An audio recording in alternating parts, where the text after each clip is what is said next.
मेरा नाम राजेश है और मेरे 2 बच्चे हैं। सारी जिंदगी मैंने अपने बच्चों को बहुत प्यार दिया। आखिरकार मैं बहुत बड़ा बिजनेसमैन था। अपने बच्चों को हर तरह की फैसिलिटीज और हर तरह की खुशी देकर मुझे बहुत सुकून मिलता था। आखिर ये सब कुछ मैं अपने बच्चों के लिए ही तो कर रहा था। कभी भी मैंने अपने बच्चों पर रोक टोक नहीं की थी। हमारे घर में ढेर सारे नौकर चाकर काम करते थे। ये बात तब की है जब मेरा बेटा अनुज 23 साल की उम्र का था और मेरी बेटी सौम्या 19 साल की थी। मेरी बेटी लंदन पढ़ने के लिए गई हुई थी, जबकि मेरा बेटा अपने ही शहर में रहकर अपनी पढ़ाई कंप्लीट कर रहा था, क्योंकि उसके दोस्त भी यहीं पर थे। मैं चाहता था कि अनुज जल्दी ही मेरी बराबरी पर आ जाए, मेरे काम को संभालने लगे, लेकिन अभी उसे अपनी जिंदगी को एंजॉय करना था। मैं अपने जवान बच्चों की जिंदगी में ज्यादा इंटरफेयर नहीं करता था। आखिरकार अब उनकी जिंदगी जीने की उम्र थी। वैसे भी उम्र गुजरने के बाद लोग अपने काम पर ही ध्यान देते हैं और फिर उनके पास जिंदगी एंजॉय करने का वक्त ही नहीं होता। मैं भी कुछ ऐसे ही ख्याल रखता था।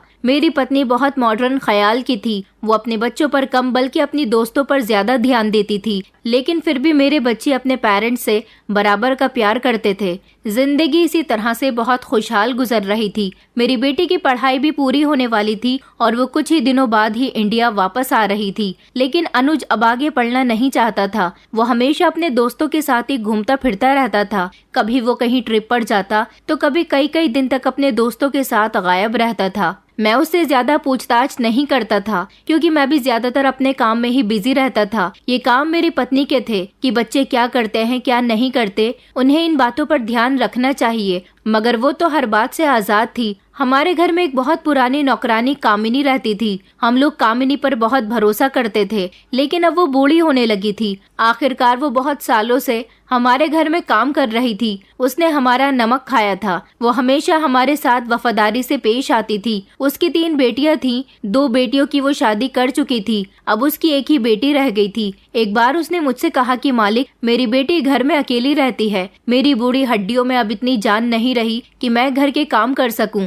मैं चाहती हूँ कि मेरी बेटी को भी आप नौकरी पर रख लो, उसे भी कुछ पैसे दे दिया करो। आखिर उसकी भी तो एक दिन शादी होगी। आप तो जानते हो कि मेरा पति इस दुनिया में नहीं है। मुझे ही अपनी बेटियों की शादी करनी है, उनका अच्छा बुरा देखना है। मैं अपनी 2 बेटियों की शादी तो आपकी मेहरबानी से कर चुकी हूँ, लेकिन अभी मेरी एक बेटी रह गई है। अब मैं चाहती हूँ कि मैं यहाँ आकर अपनी बेटी को सारे काम समझा दूँ। मैं तो थोड़े बहुत काम कर लिया करूँगी, मगर मेरी जगह मेरे बदले के सारे काम मेरी बेटी कर लिया करेगी। आपको जिस तरह कभी मुझसे कोई शिकायत नहीं मिली, इसी तरह मेरी बेटी भी आपको कभी किसी शिकायत का मौका नहीं देगी। कामिनी की बात सुनकर मैं हंसने लगा था। मैंने उससे कहा था कि तुम्हें फिक्र करने की जरूरत नहीं है। तुम यहाँ काम पर अपनी बेटी को बेझिझक लेकर आ सकती हो और जितने पैसे तुम्हें यहाँ पर मिलते हैं उससे ज्यादा हम तुम्हारी बेटी को देंगे। मेरी बात सुनकर वो बेफिक्र हो गई थी और अगले ही दिन वो अपनी बेटी को मेरे बंगले में काम पर लेकर आ गई थी। मैंने उसकी बेटी को देखा था। वो बहुत खूबसूरत थी और कम उम्र भी थी। उसके चेहरे से मासूमियत साफ नजर आ रही थी। वो घर में आते ही सबसे पहले मेरा आशीर्वाद लेने के लिए मेरे कमरे में आई थी, क्योंकि कामिनी मुझे अपना माई बाप मानती थी। उसके पति के मरने के बाद से ही वो हमारे घर पर नौकरी कर रही थी और हमने उसका बहुत साथ दिया था। उसने अपनी बेटी को हमारे घर के सारे उसूल, काम काज सब कुछ बहुत अच्छी तरह से समझा दिया था। बाकी और नौकरों पर भी वो निगरानी किया करती थी। उसने अपनी बेटी को मेरी पत्नी से भी मिलवाया था। मेरी पत्नी उसे देखकर बहुत खुश हुई थी। उसकी बेटी को हमारे घर में काम करते हुए अब काफी दिन हो गए थे। उन्हीं दिनों हमारे घर में नौकरों के लिए काम बहुत बढ़ गया था, क्योंकि मेरी बेटी घर वापस आने वाली थी। उसके आने की खुशी में मैंने घर में एक बहुत बड़ी पार्टी अरेंज की थी, जिसमें मैंने अपनी बेटी की स्कूल की और कॉलेज की सारी फ्रेंड्स को बुलाया था और उसमें हमारे काफी सारे रिश्तेदार और बिजनेस पार्टनर्स भी आए हुए थे। मेरी बेटी का वेलकम बहुत धूमधाम से किया गया था। वो हम सबको देखकर बहुत खुश हुई थी और पार्टी भी अच्छी तरह से निपट गई थी। मेरा बेटा भी अपनी बहन के आने पर बहुत खुश था। उसने उसे अगले ही दिन ढेर सारी शॉपिंग करवाई थी। मेरी बेटी जब कामिनी से मिली तो उसने अपनी बेटी की मुलाकात मेरी बेटी से करवाई थी, जिसे देखकर मेरी बेटी बहुत खुश हुई थी। कंगना की आदत सौम्या को बहुत पसंद आई थी, इसलिए उसने उसे अपनी पर्सनल नौकरानी बना लिया था, जो सिर्फ मेरी बेटी के ही काम करे। घर के बाकी के कामों के लिए सौम्या ने बाकी नौकरों से कह दिया था, लेकिन कंगना को उसने सिर्फ अपने लिए ही ट्रेन करना शुरू कर दिया था, क्योंकि जब से मेरी बेटी घर आई थी तभी से उसके दोस्त उससे मिलने के लिए आ रहे थे। तो कभी वो उनके साथ घूमने के लिए जाती थी, तो कभी उसके सारे दोस्त इकट्ठा होकर घर में पार्टी करने के लिए आ जाया करते थे। इस दौरान मेरी बेटी के सारे ही काम कंगना करती थी, क्योंकि कंगना मेरी बेटी को बहुत समझदार लगी थी। वो उसके दोस्तों के सामने बिल्कुल भी नौकरों के जैसे बेवकूफी वाली हरकत नहीं करती थी, बल्कि बहुत संभलकर और समझदारी से उन सबके सामने आती थी। सौम्या का हर छोटा बड़ा काम कंगना ही किया करती थी और धीरे धीरे उन दोनों के बीच में दोस्ती भी हो गई थी, क्योंकि जब मेरी बेटी घर में होती तो वो अपने आप को बोर महसूस करती थी, इसलिए वो कंगना के साथ बातें करने के लिए बैठ जाती थी। मेरी बेटी अब जवान हो रही थी, लेकिन उसकी माँ को इस बात का होश नहीं था। तभी तो मेरी बेटी को कंगना से दोस्ती करनी पड़ गई थी, ताकि घर में रहकर वो बोरियत महसूस न कर सके। मैंने देखा था, एक मेरी बेटी का भाई था जो घर आता तभी अपनी बहन के साथ थोड़ी बहुत हंसी मजाक कर लिया करता था, वरना वो तो ज्यादातर अपने दोस्तों में ही बिजी रहता था। रात को देर से घर आता और दूसरे दिन दोपहर को सोकर उठता था। कामिनी की बेटी बिल्कुल अपनी माँ पर गई थी। जिस तरह से कभी कामिनी ने हमारे घर में काम के अलावा फालतू चीजों पर ध्यान नहीं दिया था, इसी तरह से उसकी बेटी भी थी। वक्त इसी तरह से गुजरता जा रहा था। जिंदगी में किसी तरह की कोई परेशानी नहीं थी। मैं हर तरफ से बहुत सुकून की जिंदगी गुजार रहा था, क्योंकि मेरे घर में और बिजनेस में बहुत सुख शांति थी। लेकिन फिर एक दिन ऐसा हवा का झोंका आया जिसने मेरे दिल के सुकून को बर्बाद करके रख दिया था। लगभग 2-3 दिन गुजर गए थे। मेरी बेटी मेरे कमरे में शिकायत करने आई और कहने लगी कि डैड देखिए ना, कंगना काम पर नहीं आ रही है। आपको पता है, जिस दिन से मैं इस घर में आई हूँ मुझे कंगना की ही काम की आदत हो गई है। कामिनी आंटी कहती हैं कि उसकी तबीयत ठीक नहीं है। मैंने उनसे कहा है कि आप उसका अच्छे डॉक्टर से ट्रीटमेंट करवाइए, ताकि वो जल्द से जल्द ठीक हो जाए और घर पर वापस आ जाए। मुझे उसकी बहुत बुरी आदत हो गई है। मुझे दूसरी नौकरानियों के हाथ से अपना कोई काम पसंद नहीं आ रहा। मैंने उसी समय कामिनी को बुलाया था और उससे पूछा था कि तुम्हारी बेटी को क्या हुआ। कामिनी की आंखों में आंसू थे। वो कहने लगी कि पता नहीं मालिक, मेरी बेटी को क्या हो गया। 3 दिन से बुखार में जल रही है, डरी डरी सी है, बहुत अजीब अजीब सी हरकतें कर रही है, डॉक्टर के पास जाने के लिए तैयार नहीं है। मैंने उससे कहा तो फिर मैं तुम्हारे घर डॉक्टर भेज देता हूँ। कामिनी कहने लगी कि नहीं मालिक, कंगना मेरी कोई बात सुन ही नहीं रही है। तो सौम्या कहने लगी कि आंटी अगर ऐसी ही बात है तो मैं आपके साथ चलती हूँ। मैं कंगना को समझाऊंगी और कहूंगी कि वो अस्पताल चले और डॉक्टर से अपना ट्रीटमेंट करवाए। मगर कामिनी ने इनकार कर दिया था और कहा था कि उसकी बेटी रो रो कर अपना बुरा हाल कर रही है। अगर उन्होंने जबरदस्ती उसका डॉक्टर से ट्रीटमेंट करवाने की कोशिश की तो वो और ज्यादा परेशान हो जाएगी। लेकिन फिर भी मैंने उसे समझाया था कि तुम अपनी बेटी को समझाने की कोशिश करो, आखिर वो कब तक बीमार रहेगी। ज्यादा तबीयत बिगड़ गई तो लेने के देने पड़ सकते हैं। शायद घर जाने के बाद कामिनी ने अपनी बेटी से डॉक्टर के यहाँ जाने की जबरदस्ती की होगी और उससे पूछा होगा कि आखिर उसे क्या परेशानी हो रही है, वो क्यों ऐसी हरकतें कर रही है, उसकी तबीयत क्यों खराब है। अगले ही दिन मेरी बेटी और मेरी पत्नी शॉपिंग पर गई हुई थी। दोपहर 1 बजे का टाइम हो रहा था। मैं उस दिन ऑफिस नहीं गया था क्योंकि उस दिन कोई फेस्टिवल था।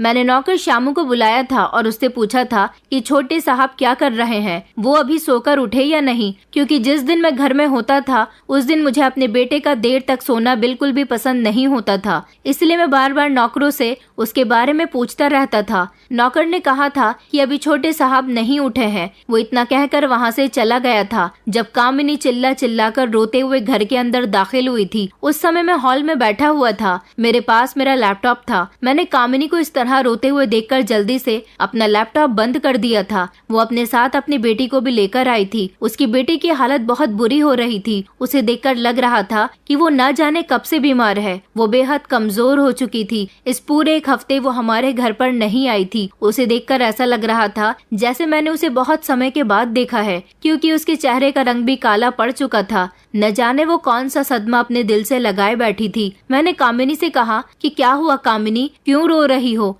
वो मेरे पैरों में गिर गई और रोते हुए कहने लगी कि मालिक गजब हो गया, मेरा सब कुछ बर्बाद हो गया, मेरी बेटी की जिंदगी तबाह हो गई। मैंने अपने पैर उसके हाथों से छुड़ाए थे और उसे कहा था कि अब बताओ भी क्या हुआ है, इस तरह शोर मचाने की क्या जरूरत है, और रोना बंद करो और तसल्ली से बताओ कि क्या हुआ है। उसके शोर मचाने पर घर की और 2-3 नौकरानियां अभी वहां आकर खड़ी हो गई थी। वो कहने लगी कि मालिक मेरी बेटी की इज्जत के साथ खिलवाड़ हुआ है। उसकी बात सुनकर तो मेरे होश ही उड़ गए। गए थे। मैंने कहा, ये तुम क्या कह रही हो? उसने अपनी बेटी का हाथ पकड़कर मेरे आगे किया और कहने लगी कि देखो इसकी हालत इसी वजह से हुई है क्योंकि इसकी इज्जत के साथ खेला गया है। मैंने कहा, कौन है वो इंसान जिसने तुम्हारी बेटी की यह हालत की है? बताओ मुझे, मैं उसे छोड़ूंगा नहीं। वो कहने लगी कि मालिक, मैं आपके आगे हाथ जोड़ती हूँ, मेरी बेटी को इंसाफ जरूर देना। इसके साथ ज्यादती करने वाला इंसान कोई और नहीं बल्कि आपका बेटा है। छोटे साहब ने इसे कहीं मुंह दिखाने लायक नहीं छोड़ा। जब उसने मुझे ये बात कही तो उसके शब्द मेरे कानों को चीर कर मेरे दिमाग तक पहुंचे थे और मेरे दिमाग को एक जोरदार झटका लगा था। वो बार बार रो रो कर कह रही थी कि मेरी बेटी के साथ ऐसा करने वाला इंसान आपका बेटा ही है। छोटे मालिक ने उसकी इज्जत खराब की है। एक हफ्ते पहले वो छोटे मालिक के कमरे में सफाई करने के लिए गई थी, मगर जब उसने देखा कि छोटे मालिक सो रहे हैं तो वो वहाँ से वापस आ रही थी जब छोटे मालिक ने उसे आवाज देकर काम के बहाने से वापस कमरे के अंदर बुला लिया। उन्होंने कमरे का दरवाजा बंद करने के बाद मेरी बेटी के साथ जबरदस्ती की और उसे डराया धमकाया कि वो इस बारे में किसी को ना बताए। मेरी बेटी मासूम है। छोटे साहब ने उसका इस्तेमाल करने के बाद उसे छोड़ दिया। ये इस सदमे को बर्दाश्त न कर सकी और तभी से ही बीमार है। मैं इससे बार बार पूछ रही हूँ कि तुझे क्या परेशानी है। डर की वजह से ये डॉक्टर के पास भी नहीं जा रही थी, मगर आज मैंने इसे अपनी कसम दी और पूछा कि क्या बात है, तू ऐसी क्यों हो गई है, तू क्यों रोई जा रही है? तो इसने मुझे सब कुछ बताया।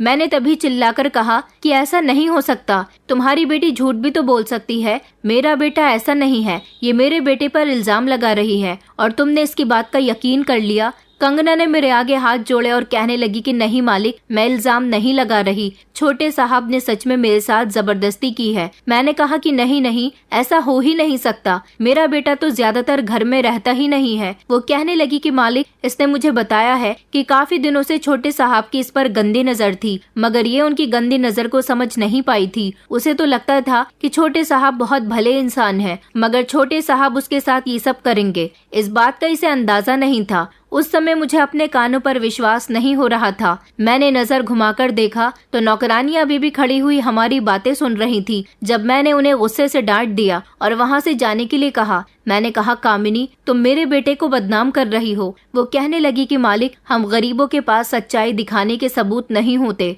हमारे लिए तो हमारी इज्जत ही हमारी बहुत बड़ी दौलत है। मेरी बेटी के साथ ऐसा हुआ है तभी मैं आपसे कह रही हूँ, वरना मैंने आपका सारी जिंदगी नमक खाया है। मैं आप पर और आपके परिवार पर कभी कोई गलत इल्जाम नहीं लगा सकती। मेरे तो दिमाग की सारी नसें फटने लगी थी, मेरा सर दर्द करने लगा था कि आखिर ये हो क्या रहा है। तभी मैंने अपने बेटे को आवाज लगाई थी। वो ऊपर वाले पोर्शन में था, इसलिए उसे मेरी आवाज नहीं गई तो एक नौकर घबराकर मेरे बेटे को उसके कमरे में जगाने के लिए चला गया था। जब मेरा बेटा कुछ ही मिनट के बाद मलती हुई आंखों से नीचे आया तो मैंने अपने बेटे से कहा था कि क्या तुमने कामिनी की बेटी की इज्जत खराब की है? मेरी बात सुनकर तो मेरा बेटा ऐसे रिएक्शन देने लगा था जैसे वो इस बारे में कुछ जानता ही नहीं हो। उसने कहा, डैड, आप तो जानते हैं कि मैं घर में कितना कम रुकता हूँ, ऐसा तो पॉसिबल ही नहीं है और ये लड़की मुझ पर इल्जाम लगा रही है, ऐसा नहीं हो सकता। कामिनी के साथ साथ उसकी बेटी भी मेरे पैरों में गिर गई और वो कहने लगी कि मालिक, मैं भगवान की कसम खाकर कहती हूँ कि छोटे साहब ने ही मेरे साथ जबरदस्ती की है। मैं चीख रही थी, चिल्ला रही थी, उनसे बार बार कह रही थी कि वो मुझे जाने दे, मुझे छोड़ दे, मगर उन्होंने मेरी एक न सुनी। मैं झूठ नहीं बोल रही और न ही मेरी माँ झूठ बोल रही है।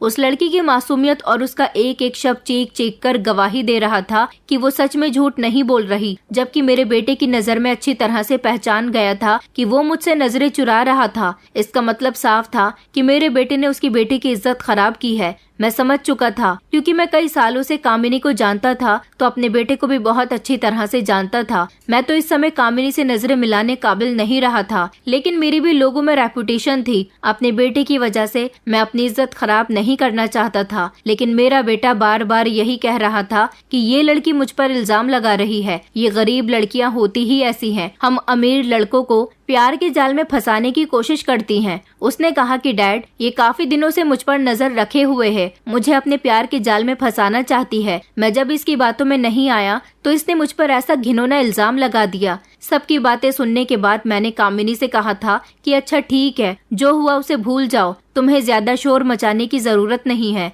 तसल्ली से मेरी बात सुनो, मुझे बताओ अब तुम क्या चाहती हो। उसने कहा कि मालिक, भला मैं आपसे क्या चाहूंगी, मेरी बेटी के साथ इतना बड़ा हादसा हो गया, इसकी कहीं और शादी भी नहीं हो सकेगी। अगर कहीं इसकी शादी हो भी जाती है तो इसके पति को पता चल जाएगा कि मेरी बेटी शादी से पहले ही अपनी इज्जत खो चुकी है, इसका घर नहीं बस सकेगा। मैं आपके आगे हाथ जोड़ती हूँ, आपके पैर पड़ती हूँ, मेरी बेटी की शादी छोटे साहब के साथ करवा दीजिए, क्योंकि इस परेशानी का एक यही इकलौता हल है। उसकी बात सुनकर मैंने चौंक कर उससे कहा था, ये तुम क्या कह रही हो? इसका मतलब ये हुआ कि तुम अपनी बेटी को इस घर की मालकिन बनाना चाहती हो। मैं अपनी बेटी की शादी कभी भी तुम्हारी बेटी के साथ नहीं करवा सकता। तुम जानती भी हो कि मेरा बेटा ओबराय मल्टीनेशनल कंपनी का इकलौता वारिस है, और ये लड़की क्या है, एक मामूली सी नौकरानी की बेटी जिसकी कोई औकात भी नहीं है। तुम्हारी बेटी के साथ मेरे बेटे का कोई जोड़ नहीं है। कामिनी कहने लगी, मगर मालिक, मेरी बेटी से शादी कौन करेगा? मैंने कहा,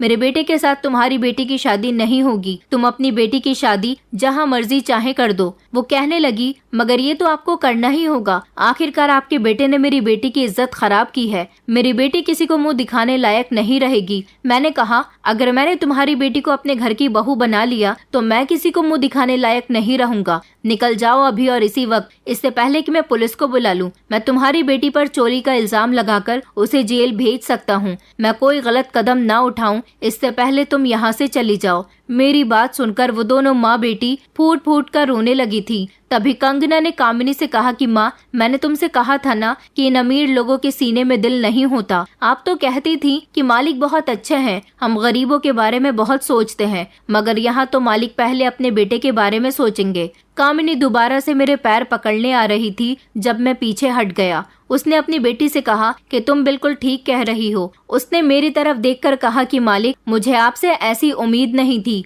आपने मेरी बेटी के साथ नाइंसाफी की है। आपका किया आपके आगे जरूर आएगा। मेरी बेटी की जिंदगी बर्बाद करके आपको और आपके बेटे को क्या मिला? मैं तो गरीब औरत हूँ, ये सब कुछ झेल जाऊंगी, मगर आप तो अमीर आदमी हो। जब एक दिन यही सब कुछ आपकी बेटी के साथ होगा तो आपसे बर्दाश्त भी नहीं होगा। तब आपको मेरी तकलीफ का अंदाजा होगा कि मैं अपनी बेटी की परेशानी से कितनी बड़ी तकलीफ से गुजर रही हूँ। आप दोनों ने मेरी बेटी के साथ अच्छा नहीं किया, एक दिन आपकी बेटी के साथ भी ऐसा ही होगा। आपको मेरी बद्दुआ जरूर लगेगी। ये कहकर वो रोती हुई मेरे घर से निकल गई थी, मगर मुझे उस पर बहुत अफसोस हो रहा था। उनके जाने के बाद मेरा बेटा कहने लगा कि डैड, कामिनी आंटी और उनकी बेटी की सारी हकीकत आज आपके सामने खुलकर आ गई। इसलिए तो कहते हैं कि नौकरों को ज्यादा सर पर चढ़ाकर नहीं रखना चाहिए। तभी मैं पीछे पलटा और मैंने अपने बेटे के गाल पर एक जोरदार थप्पड़ मार दिया था। मैंने उससे कहा कि सच क्या है ये मैं बहुत अच्छी तरीके से जानता हूँ। मुझे शर्म आती है तुम्हें अपना बेटा कहते हुए। मैंने आज तुम्हें बचा लिया सिर्फ इसलिए क्योंकि मैं उसकी बेटी को अपने घर की बहू नहीं बना सकता था। दिख तो मुझे भी रहा है कि मैंने कंगना के साथ नाइंसाफी की है और तुमने उसकी इज्जत खराब की है। तुम्हारे पास अभी भी वक्त है, सुधर जाओ। ये तुम्हारी पहली और आखिरी गलती होनी चाहिए और आगे तुमसे किसी भी तरह की कोई गलती हुई तो मैं तुम्हें घर से निकाल दूंगा। मेरा बेटा अपना गाल पकड़कर खामोशी से वहाँ से चला गया था, क्योंकि वो समझ गया था कि मैंने सारा सच जानते हुए भी अपने बेटे की ही साइड ली थी। सारी रात में सुकून से सो नहीं सका था। मुझे कामिनी और उसकी बेटी की फिक्र हो रही थी। मुझे मन ही मन बहुत अफसोस हो रहा था कि मैंने उनके साथ बहुत गलत किया। वो तो मुझे ही अपना सब कुछ मानती थी, तभी तो बड़ी उम्मीद के साथ यहाँ अपनी बेटी का इंसाफ करवाने के लिए आई थी। मेरी बेटी और पत्नी जब घर पर आई तो उन्होंने मुझसे कामिनी और कंगना के बारे में पूछा था। मैंने उनसे कह दिया था कि वो दोनों यहाँ से काम छोड़कर जा चुकी हैं। इसके अलावा मैंने अपनी पत्नी और बेटी को कुछ भी नहीं बताया था। मेरी पत्नी तो खामोश हो गई थी, लेकिन मेरी बेटी ने काफी दिनों तक उन दोनों के बारे में पूछा था। वक्त इसी तरह से गुजरता गया था। मेरा बेटा भी धीरे धीरे संभल गया था, क्योंकि मैंने उसको सुधारने में बहुत मेहनत की थी। मैंने उसके दोस्तों के साथ उठना बैठना, घूमना फिरना सब कुछ बंद करवा दिया था और उसे अपने बिजनेस में ध्यान देने के लिए कहा था। उस दिन जो कुछ भी हुआ था ये सब मेरी पत्नी और बेटी को नहीं पता था। मेरा बेटा भी मेरे सामने आता तो बहुत शर्मिंदा होता था। 3 साल कैसे गुजर गए कुछ पता ही नहीं चला था। शुरू में तो मुझे कामिनी और कंगना की बहुत कमी महसूस हुई थी, क्योंकि कामिनी एक तरह से हमारी फैमिली मेंबर बन गई थी। आखिरकार 25 साल पहले जब मेरी शादी हुई थी तब मेरे पिताजी ने उसे हमारे घर पर नौकरी पर रखा था। मैं उसे तब से जानता था। और अब अचानक से उसके नौकरी छोड़कर चले जाना, ये सब मेरी पत्नी और बेटी को कुछ ठीक नहीं लगा था। लेकिन क्या कर सकते हैं, इस बात को छुपाने के लिए मुझे न जाने कितने झूठ बोलने पड़े थे। और फिर वक्त के साथ साथ सबके दिमाग से कामिनी और कंगना निकल गई थी। वो उस दिन के बाद कहाँ गई, उनके साथ क्या हुआ, हमें कुछ नहीं पता था, क्योंकि वो कभी दोबारा मेरे बंगले पर वापस नहीं आई थी। मैं भी उन दोनों के बारे में बिल्कुल भूल चुका था। वो दोनों कभी ना तो मुझे दिखाई दी थी और ना ही हमारे घर में उनके बारे में कोई बात करता था। मैं अपनी बेटी की शादी करना चाहता था। लोग कहते थे कि पहले मैं अपने बेटे की शादी करूं, लेकिन मैंने अपने बेटे का रिश्ता अपने बिजनेसमैन दोस्त की इकलौती बेटी और करोड़ों की मालकिन से लगा दिया था, क्योंकि मैं अपने ही लेवल की बहू अपने घर में लेकर आना चाहता था। और मेरी बेटी का रिश्ता भी मैं ऐसे ही घर में करना चाहता था जो लोग हमारे लेवल के हों। फिर फाइनली मेरी बेटी के लिए भी एक ऐसा ही रिश्ता मिल गया था। मेरी बेटी के ससुराल वाले तो यूरोप में रहते थे, लड़का अकेला ही यहाँ रहता था और अपना सारा बिजनेस वो अकेला ही संभाल रहा था। मुझे वो बहुत पसंद आया था। उसके पेरेंट्स उन दोनों की शादी करवाने के बाद वापस यूरोप चले गए थे, मगर मेरी बेटी और दामाद इसी शहर में रहते थे। कभी कभी मेरे दामाद का यूरोप आना जाना लग जाता था। जब वो यूरोप जाता था तो उसे वहाँ का भी बिजनेस संभालना होता था, क्योंकि उसके डैड ने वहाँ पर भी एक अपनी मल्टीनेशनल कंपनी खोली हुई थी। वो अपने पेरेंट्स का इकलौता बेटा था, इसलिए उस पर चारों तरफ की जिम्मेदारी थी। मेरी बेटी अपनी ससुराल में बहुत खुश रह रही थी। मैं भी बेफिक्र था कि मेरी बेटी को अच्छी ससुराल मिल गई थी, जहाँ पर वो राज कर रही थी। धीरे धीरे मेरी बेटी की शादी को 8 महीने गुजर गए थे। अब मैं 2 महीने बाद अपने बेटे की भी शादी करने वाला था। सब कुछ बिल्कुल ठीक चल रहा था जब एक दिन मेरी बेटी रोते हुए घर आई थी। उसकी हालत बहुत खराब हो रही थी। वो बस रोए चले जा रही थी। समझ नहीं आ रहा था कि वो क्यों रो रही है। मेरी पत्नी ने सौम्या को छूकर देखा तो वो चिल्ला उठी और कहने लगी कि इसे तो तेज बुखार है। मेरी बेटी रोते रोते बेहोश हो गई थी। हमने उसे अस्पताल में एडमिट करवा दिया था। डॉक्टर ने बताया कि ये प्रेग्नेंट है और इनको 1.5 महीने की प्रेगनेंसी है। इन्हें अपना ख्याल रखना चाहिए। स्ट्रेस लेना इनके लिए ठीक नहीं है। ये बात सुनकर एक तरफ हम लोग खुश हुए थे तो दूसरी तरफ हमें दुख भी सता रहा था कि हमारी बेटी सौम्या को आखिर स्ट्रेस किस बात का है कि उसकी कंडीशन ऐसी हो गई है। मगर वो बेहोश थी। होश में आती तभी हमें सब कुछ बता सकती थी। हम उसके होश में आने का इंतजार कर रहे थे। लगभग 2 घंटे के बाद वो होश में आई थी तो मेरी पत्नी उससे मिलने के लिए कमरे में चली गई थी। मैं भी दरवाजे से खड़ा हुआ अपनी बेटी को देख रहा था। वो होश में आते ही फिर से मेरी पत्नी को चिपटकर फूट फूट कर रोने लगी थी। मेरी पत्नी बार बार उससे पूछ रही थी कि बेटा आखिर क्या हुआ है, तुम रो क्यों रही हो, क्या तुम्हारे पति से तुम्हारा कोई झगड़ा हुआ है? मगर वो तो इस समय यूरोप में है। बताओ भी क्या बात है बेटा, हम तुम्हारी वजह से बहुत परेशान हो रहे हैं। फिर मेरी बेटी ने एक ऐसी सच्चाई अपनी माँ को सुनाई थी जो मैं भी दरवाजे से खड़ा हुआ सुन रहा था। लेकिन मुझे वो सब सुनने के बाद ऐसा महसूस हो रहा था जैसे मेरे पैरों के नीचे जमीन ही नहीं है। मुझे अपने कानों पर विश्वास नहीं हो रहा था। मुझे चारों तरफ से बिजली कड़कती हुई नजर आ रही थी। मुझे अपनी जिंदगी बुरी लगने लगी थी। मुझे खुद से अब नफरत महसूस होने लगी थी। मेरी बेटी रोते हुए बता रही थी कि पिछले 2 महीने से उसके घर में मौजूद एक नौकर उसे बहुत परेशान कर रहा है। एक दिन मेरी बेटी अपने कमरे में आराम कर रही थी जब वो नौकर जबरदस्ती उसके कमरे में घुस आया। उसने कमरे का दरवाजा बंद कर लिया और उसके साथ जबरदस्ती की। मेरी बेटी अपने आप को उससे बचा नहीं सकी थी। वो नौकर मेरी बेटी की इज्जत खराब कर चुका था। मेरी बेटी ने उसे धमकी दी थी कि वो सबको उसके बारे में बता देगी, लेकिन उसने उल्टा मेरी बेटी को ही धमका दिया था। उसने कहा था कि अगर आपने ऐसा कुछ भी करने की कोशिश की तो मैं आप पर इल्जाम लगा दूंगा और मालिक से कह दूंगा कि आपका किसी लड़की के साथ चक्कर चल रहा है। मेरी बेटी उसके आगे हाथ जोड़ रही थी कि प्लीज मेरे साथ ऐसा मत करो, मगर वह हर रोज अपने मालिक के घर में ना होने का फायदा उठाता था और मेरी बेटी के साथ हर रोज ज्यादती करता था। मेरी बेटी ये बात हम लोगों को भी बताना चाहती थी, मगर इन दिनों हम अनुज की शादी की तैयारियों में बिजी चल रहे थे। उसने काफी दिनों तक ये बात छुपाए रखी, लेकिन जिस दिन उसका पति घर आया तो उसकी बहुत ज्यादा तबीयत बिगड़ गई थी। उसके पति ने डॉक्टर को बुला लिया था। डॉक्टर ने बताया कि आपकी पत्नी प्रेग्नेंट है। ये सुनकर उसके पति को एक जोरदार झटका लगा था और उसने इस बच्चे को अपना मानने से साफ इनकार कर दिया था। मगर मेरी बेटी ने बताया कि वो फूट फूट कर रो रही थी और अपने पति से कह रही थी कि ये बच्चा आपका ही है। उसे इस बात का अंदाजा नहीं था कि वो नौकर के बच्चे की माँ बन गई है, क्योंकि ये बच्चा सच में मेरे दामाद का नहीं था, क्योंकि उसकी प्रेगनेंसी 1.5 महीने की थी, जबकि पिछले 3 महीने से मेरी बेटी का पति यूरोप गया हुआ था। मेरी बेटी बार बार उसे सफाई दे रही थी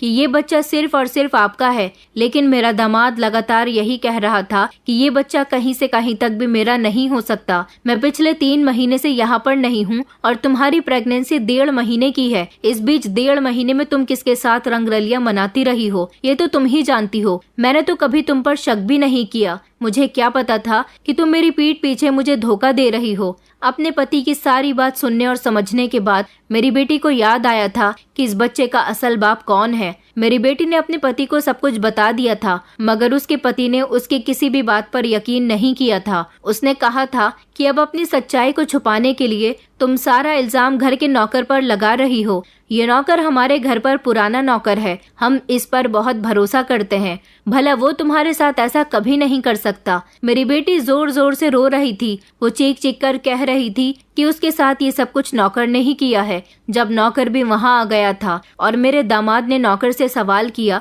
तो वो पूरी बात सुनने के बाद कहने लगा कि नहीं मालिक, ऐसा कैसे हो सकता है। मालकिन तो मेरे लिए मेरी भाभी की तरह है, भला मैं अपनी भाभी पर कैसे गंदी नजर रख सकता हूँ। हाँ, मगर मैं आपको एक ऐसा सच बताना चाहता हूँ जो शायद मुझे नहीं बताना चाहिए। अब बात आपके घर खराब होने पर आ गई है और मैंने आपका नमक खाया है, इसलिए मैं आपके साथ कभी भी गद्दारी नहीं कर सकता। वो नजरें चुराने लगा था। जब मेरे दामाद ने उससे पूछा कि तुम मुझसे नजरें क्यों चुरा रहे हो, बताओ जो भी बात है, तो उसने बताया कि मालकिन से मिलने के लिए आपके पीछे हमेशा घर में एक लड़का आया करता था। मालकिन का उससे अफेयर चल रहा था। ये बात तो मैं काफी दिनों से जानता था। मालकिन उससे मिलने के लिए हमेशा बाहर जाती थी, लेकिन अब वो उन्हें घर में भी बुलाने लगी थी। ये बात सुनकर मेरे दामाद का खून खौल उठा था और उसने मेरी बेटी के थप्पड़ मार दिया था। उसने कहा था कि मुझे तुमसे ऐसी ही उम्मीद थी, तुम खुद ठीक नहीं हो और इल्जाम नौकर पर लगा रही हो। मेरी बेटी बार बार उससे यही कह रही थी कि ये झूठ बोल रहा है, मेरी इज्जत इसने ही खराब की है,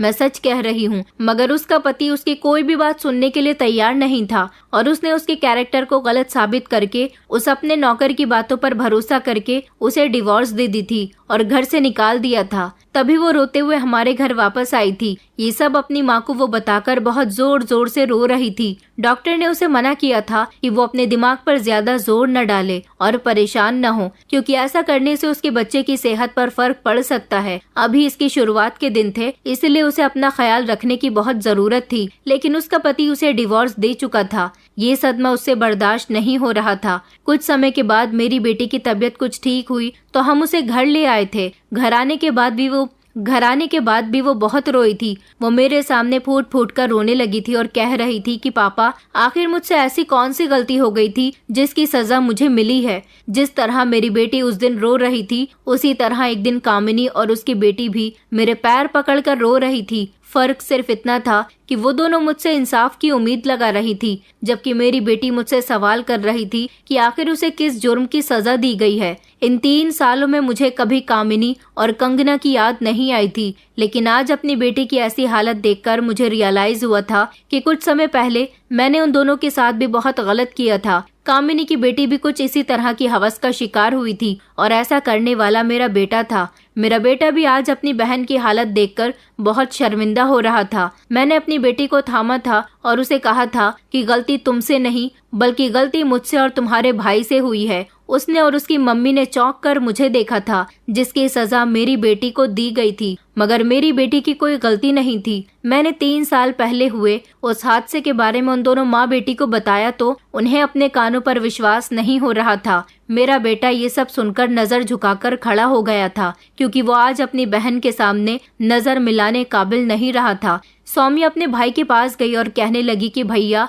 आज तो आपको कंगना की तकलीफ का अंदाजा हो गया होगा। आखिर आपने उसके साथ ऐसा क्यों किया? आपने जैसा किया था वैसा आपकी बहन को भुगतना पड़ रहा है, जबकि शर्मिंदा तो मैं भी बहुत था। मैं चाहता तो कामिनी की बेटी को अपने घर की बहू बनाकर उसके साथ इंसाफ कर सकता था, मगर मैंने ऐसा नहीं किया। दौलत, रुपया, पैसा ही सब कुछ नहीं होता। आज मुझे इस बात का एहसास हो रहा था। दौलत की वजह से ही मैंने अपनी बेटी की शादी अमीर लड़के के साथ करवा दी थी, मगर मैं ये नहीं जानता था कि अमीर लड़का मेरी बेटी को सिर्फ दौलत दे सकता है, प्यार कभी नहीं दे सकता। उसने बिना सच्चाई जाने ही मेरी बेटी को डिवोर्स देकर घर से निकाल दिया था। अगर मेरी बेटी से प्यार करता होता तो उसकी बात पर यकीन करता, लेकिन एक दिन मैंने भी तो कामिनी की बेटी की बातों पर यकीन नहीं किया था और उन दोनों माँ बेटी को जलील करके इस घर से निकाल दिया था। वो बेचारी न जाने किस किस तकलीफ से गुजरी होगी। यहाँ से जाने के बाद न जाने उन दोनों माँ बेटी का क्या हाल हुआ होगा। कामिनी बार बार रोते हुए कह रही थी कि उसकी बेटी का कभी घर नहीं बस सकेगा,